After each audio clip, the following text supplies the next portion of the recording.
Students, good morning. ఈరోజు మనం చెప్పుకునే టాపిక్ ఏంటంటే ఆల్రెడీ ప్రీవియస్ క్లాస్లో చెప్పుకున్నాం. ఏంటిది? Comparison of EMF of two cells by using potentiometer. పొటెన్షియోమీటర్ని యూజ్ చేసి ఏవైనా టూ సెల్స్ యొక్క ఈఎంఎఫ్ని మనం ఎలా కంపేర్ చేస్తాం అన్నది దాని నుంచి ఫార్ములా డెరైవ్ చేసాం. E1/E2 = L1/L2 అని చెప్పి. మన నెక్స్ట్ వన్ వచ్చేసి ఏంటంటే internal resistance of the given cell by using potentiometer. ఏదైనా ఒక పొటెన్షియోమీటర్ మనకు ఒక సెల్ ఇస్తారు. ఆ సెల్కి ఇంటర్నల్ రెసిస్టెన్స్ ఫైండ్ అవుట్ చేయాలి. నేను ఒక సెల్ తీసుకున్నప్పుడు ఆ సెల్కి ఎంతో కొంత ఈఎంఎఫ్ ఉంటుంది, అదేవిధంగా ఇంటర్నల్ రెసిస్టెన్స్ ఉంటుంది.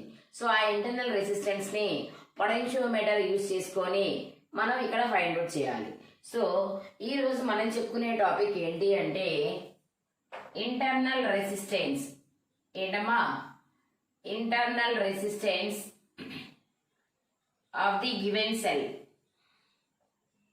Internal resistance of the given cell by using potentiometer.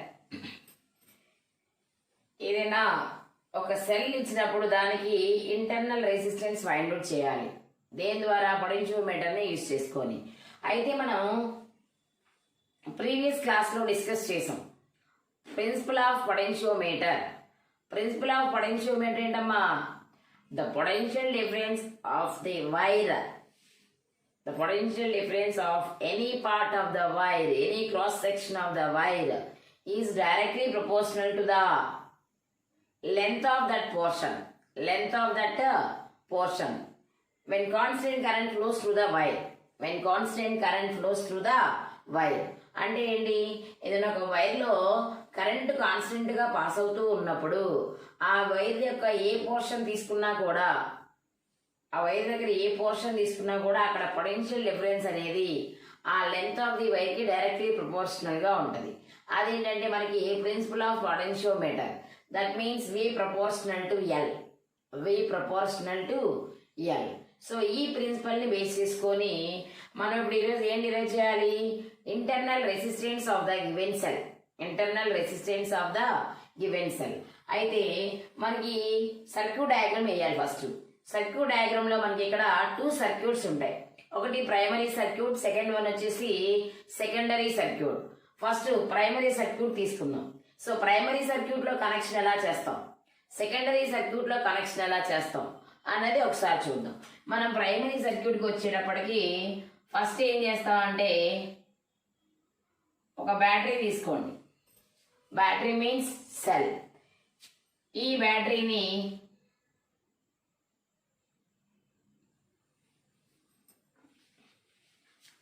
Rheostat కి కనెక్ట్ చేద్దాం. ఈ బ్యాటరీని ఏం చేద్దామమ్మా?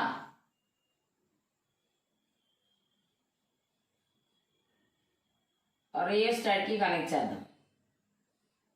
ఇది rheostat. This is the battery. ఈ బ్యాటరీ యొక్క ఈఎంఎఫ్ B అనుకుందాం. The EMF of the battery is B and internal resistance R. దీనికి నేను ఒక రియోస్టాట్ ని సిరీస్ లో కనెక్ట్ చేశాను. దీనికి ఏం చేస్తున్నానంటే ఒక కీని కనెక్ట్ చేస్తున్నాను. కీని K1 అనుకుందాం. ఓకే. ఇప్పుడు ఈ బ్యాటరీ యొక్క అదర్ ఎండ్ తీసుకెళ్ళి నేను ఇక్కడ నుంచి పొటెన్షియోమీటర్ వైర్ ఉంటుందని చెప్పాను కదా, 10 మీటర్స్ ఉంటుంది అని చెప్పాను. ఆ వైర్కి కనెక్ట్ చేస్తున్నాం. ఇదంతా కూడా పొటెన్షియోమీటర్ వైర్. ఇదంతా ఏంటమ్మా? Potentiometer wire. ఇదంతా కూడా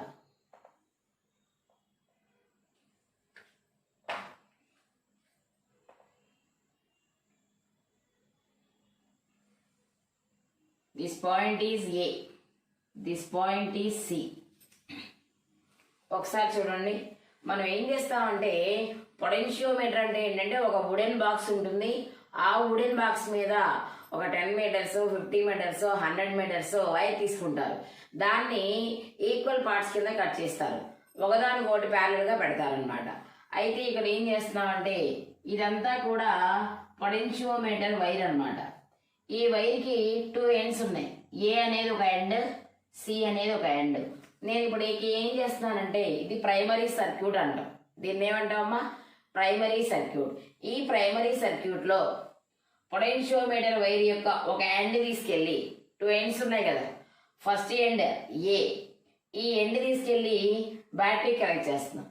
బ్యాటరీ నుంచి రియోస్టాట్, రియోస్టాట్ నుంచి ప్లగ్కి, ప్లగ్కి అదర్ ఎండ్ తీసుకెళ్ళి పొటెన్షియోమీటర్ యొక్క ఇంకో ఎండ్ ఉంది కదా దానికి కనెక్ట్ చేస్తున్నాం. సో ఈ విధంగా ప్రైమరీ సర్క్యూట్లో కనెక్షన్స్ అనేవి చేస్తాం. ఏం చేస్తాం? ప్రైమరీ సర్క్యూట్లో పొటెన్షియోమీటర్ వైర్ తీసుకొని ఆ 2 ఎండ్స్కి బ్యాటరీ, రియోస్టాట్, ప్లగ్కి ఇవన్నీ కూడా సిరీస్లో కనెక్ట్ చేసాం. This is the primary circuit.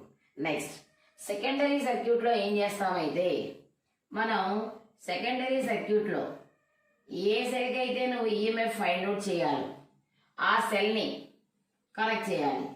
So this is the cell EMF ఈ. ఈ సెల్ యొక్క ఈఎంఎఫ్ ఎంతమ్మా? ఈ. నేనేం చేస్తున్నానంటే దీనికి ప్యారలల్గా ఇక్కడ ఒక ప్లగ్కి పెడుతున్నా, ఇక్కడ నుంచి ఒక రెసిస్టెన్స్ బాక్స్ని పెట్టా, ఇది దీనికి కనెక్ట్ చేశా. This one is K2, ప్లగ్కి K2. Next ఇక్కడ నుంచి ఏం చేస్తున్నాము? ఇక్కడ ఒక గ్యాల్వనోమీటర్ పెట్టాను, గ్యాల్వనోమీటర్ నుంచి జాకీ కనెక్ట్ చేశాను. దిస్ ఈజ్ ఇక్కడ null point, first null point form అయింది, ఇక్కడ సెకండ్ నల్ పాయింట్ ఫామ్ అయింది. ఇది డయాగ్రామ్ అన్నమాట. ఒకసారి ఈ డయాగ్రామ్ చూడండి. డయాగ్రామ్ ఏంటంటే మనకి ప్రీవియస్ క్వశ్చన్లో కానీ ఈ క్వశ్చన్లో కానీ ప్రైమరీ సర్క్యూట్లో నువ్వు కనెక్షన్స్ ఎలా ఇచ్చావు, సెకండరీ సర్క్యూట్లో కనెక్షన్స్ ఎలా ఇచ్చావు అన్న చూసుకోవాలి. So primary circuit already చెప్పేసాం.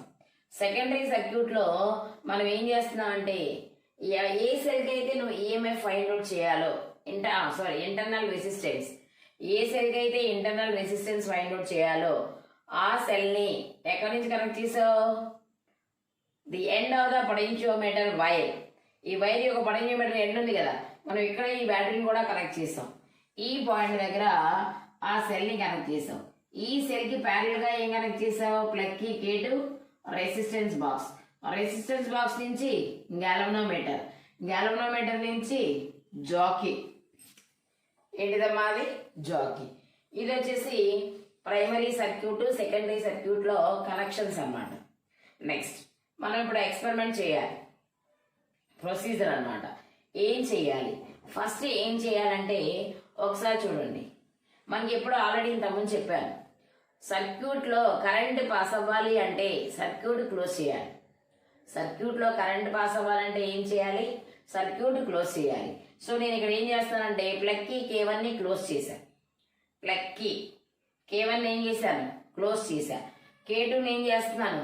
Open చేస్తున్నాను. ఫస్ట్ కేసులో మనం ఏం చేస్తామంటే K1 క్లోజ్ చేశా, K2 ఓపెన్ చేశా. అంటే మీనింగ్ ఏంటి? K1 క్లోజ్ చేశాం కాబట్టి ఈ సర్క్యూట్లో ఇందులో కరెంట్ పాస్ అయ్యింది, ఇందులో కరెంట్ పాస్ అయ్యింది. సో ఇక్కడ నుంచి మనం ఇక్కడ K2 ఓపెన్ చేసాం, అందుకని ఇలా నుంచి వస్తున్న కరెంట్ అనేది ఇందులోకి వెళ్ళదన్నమాట. ఈ సెల్ గుండా ఇలా మనకి వచ్చేస్తుంది. సో ఎప్పుడైతే నీకు ఇక్కడ కరెంట్ పాస్ అవుతుందో K2 క్లోజ్ చేసావు, K1 క్లోజ్ చేసావు, K2 ఓపెన్ చేసావు. సో ఇటు కరెంట్ పాస్ అవ్వట్లా. సో సర్క్యూట్లో పాస్ అయ్యే కరెంట్ ఇలా వెళ్ళిపోతుంది. సో ఎప్పుడైతే సర్క్యూట్లో కరెంట్ పాస్ అవుతుందో ఏం అబ్జర్వ్ చేస్తాం మనం? గ్యాల్వనోమీటర్లో డిఫ్లెక్షన్ వస్తుంది. గ్యాల్వనోమీటర్లో ఏమొస్తుందమ్మా? డిఫ్లెక్షన్. నీడిల్ ఉంది కదా, ఇలా మూవ్ అవుతుంది. ఎందుకని? ఎప్పుడైతే నీకు కరెంట్ పాస్ అయిందో గ్యాల్వనోమీటర్లో డిఫ్లెక్షన్ వస్తుంది. అప్పుడు మనం ఏం చేయాలంటే మనకి గ్యాల్వనోమీటర్కి ఒక జాకీ కనెక్ట్ చేసి ఉంటుంది. జాకీ అంటే పెన్ను టైప్ ఉంటుంది అనమాట. ఆ జాకీని తీసుకొని ఈ వైర్ ఉంది కదా, ఈ వైర్ మీద ఎవ్రీ పాయింట్ దగ్గర ఇలా ప్రెస్ చేసుకుంటూ రావాలి. ఫాస్ట్గా రాకూడదు, స్లోగా ప్రతి పాయింట్ దగ్గర ఆ వైర్ మీద టచ్ అవ్వాలి. ఆ జాకీ అనేది వైర్ మీద టచ్ అవ్వాలి. సో టచ్ అయ్యేటట్టు ప్రతి పాయింట్ దగ్గర ఇలా మనం ప్రెస్ చేసుకుంటా వచ్చామనుకోండి, ఏదో ఒక సెకండ్ పాయింట్కి వచ్చేలోపు మనకి ఏమైందంటే గెల్వనోమీటర్లో నల్ డిఫ్లెక్షన్ వస్తుంది. గెల్వనోమీటర్లో ఏమైందమ్మా నల్ డిఫ్లెక్షన్ వస్తుంది. సో ఏ లెంత్ దగ్గర నీకు గెల్వనోమీటర్లో నల్ డిఫ్లెక్షన్ వచ్చిందో that is the balancing length. That is the first balancing length. That is the first balancing length. So balancing length వచ్చింది కాబట్టి according to the principle of potentiometer ఏంటి, potential difference is always directly proportional to the length of that portion. కాబట్టి ఒకసారి చూడండి, మనం ఇలా పంపించాం కాబట్టి సో కరెంట్ ఇలా వెళ్ళింది, ఇలా వచ్చింది కాబట్టి ఇక్కడ ఉన్న ఈఎంఎఫ్ ఎంత ఈ. కాబట్టి ఈ is equal to 5L1. 5L1 ఎలా వచ్చింది, ఈ proportional to L. So is equal to 5L1. ఇది ఈక్వేషన్ 1. ఇది ఏంటమ్మా ఈక్వేషన్ 1. పొటెన్షియల్ అక్కడ ఉన్న potential difference is directly proportional to the balancing length అన్నాం కదా. So is equal to 5L1. Next ఇప్పుడు ఏం చేయాలంటే ఫస్ట్ కేసులో ఏం చేసాం, K1 క్లోజ్ చేసాం, K2 ఓపెన్ చేసాం. ఇప్పుడు సెకండ్ కేసులో ఏం చేస్తామంటే K1 క్లోజ్ చేసాం, K2 కూడా క్లోజ్ చేసాం. K1 క్లోజ్ చేసాం, K2 క్లోజ్ చేసాం. సో అప్పుడు నీకు కరెంట్ అనేది ఇలా కూడా పాస్ అవుతుంది. ఎప్పుడైతే కరెంట్ ఇలా పాస్ అయిందో ఇక్కడ ఎవరున్నారు, రెసిస్టెన్స్ బాక్స్. ఎవరున్నారమ్మా రెసిస్టెన్స్ బాక్స్. రెసిస్టెన్స్ పని ఏంటి, రెసిస్టెన్స్ పని ఏంటి, which opposes the flow of current. Which opposes the flow of current. So ఎప్పుడైతే మనం అక్కడ రెసిస్టెన్స్ బాక్స్ పెట్టామో మనకి కరెంట్ పాస్ అవుతుందో దానివల్ల ఏం జరుగుతుంది, మనకి కొంత పొటెన్షియల్ డ్రాప్ అనేది వస్తుంది. ఏమొస్తుందమ్మా పొటెన్షియల్ డ్రాప్ వస్తుంది. సో అప్పుడు ఆ పొటెన్షియల్ డిఫరెన్స్ అనేది ఆ టెర్మినల్ పొటెన్షియల్ డిఫరెన్స్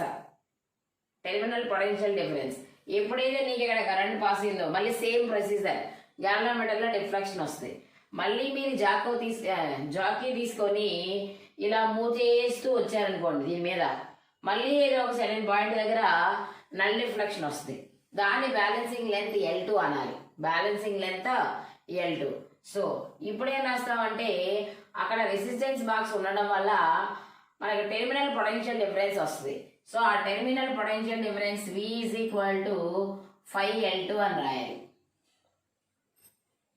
ఫస్ట్ ఏం చేసావమ్మా K1 క్లోజ్ చేయడం వల్ల కరెంట్ అనేది ఇలా పాస్ అయింది, ఇటు వెళ్ళలేదు. సో డిఫ్లెక్షన్ వచ్చింది. నువ్వు జాకీ తీసుకొని ప్రెస్ చేసుకుంటా వస్తే సెకండ్ పాయింట్ దగ్గరకు వచ్చేలోపు ఏమైంది, మనకి ఇక్కడ నల్ డిఫ్లెక్షన్ వచ్చింది. That is the balancing length L1.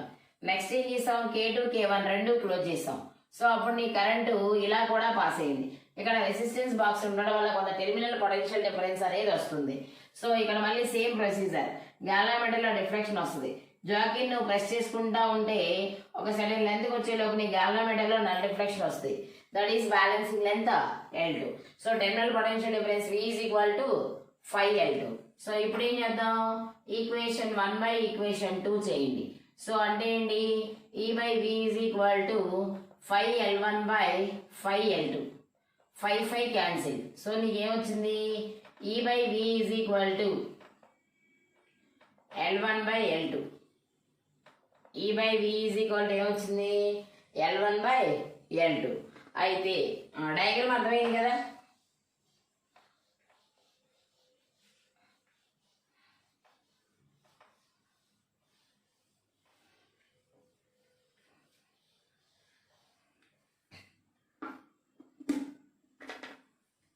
E by V is equal to L1 by L2. But we know that మనకి తెలుసు E is equal to open circuit close circuit తీసుకున్నప్పుడు మనం పొటెన్షియల్ డిఫరెన్స్ రాసేటప్పుడు E is equal to అంటే potential is equal to current into resistance. Current ఎంత I, resistance ఎంత అంటే internal resistance plus external resistance. కాబట్టి ఇక్కడ ఏం రాద్దాం, R plus R. R plus R. So external resistance plus internal resistance. So R plus R. And V is equal to మనకేం తెలుసమ్మా, V is equal to IR. V is equal to IR. So మనకి E is equal to ఏమయ్యచ్చు I into R plus R. ఎందుకంటే R plus R రాశాను, internal resistance ఉంది, external resistance ఉంది. So external resistance r, internal resistance small r. అంతేకాకుండా terminal potential V is equal ఎంత IR. So మనకి ఈవి values తీసుకెళ్ళి ఇక్కడ రాయండి. అప్పుడు ఏమవుతుంది, ఈ వాల్యూ ఇక్కడ రాస్తే ఈ బై వి అంటే ఈ అంటే ఎంత I into r plus r by v అంటే ఎంత IR is equal to L1 by L2. ఇక్కడ ఐ క్యాన్సిల్. ఇక ఏం మిగిలింది, r plus r by are is equal to L1 by L2. R by r value cancel చేస్తే ఈ r అనేది రెండింటికి వస్తుంది కదా. R by r 1 plus r by are is equal to L1 by L2. So r by are is equal to L1 by L2 minus 1 అంటే వెళ్ళిపోయింది కదా. Next R by are is equal to LCM చేస్తే L1 minus L2 by L2. L1 minus L2 by L2. నీకు ఇక్కడ small ఆరా capital ఆరా మనం find out చేయాల్సింది. Small R internal resistance. So small R is equal to capital R అని వెళ్ళిపోద్ది. So capital R into L1 minus L2 by L2. This is the formula for internal resistance of the given cell. Internal resistance of the given cell by using potentiometer. Potentiometer ని use చేసుకొని మనం ఈ విధంగా internal resistance అనేది find out చేయొచ్చు అనమాట. ఓకేనా? Thank you.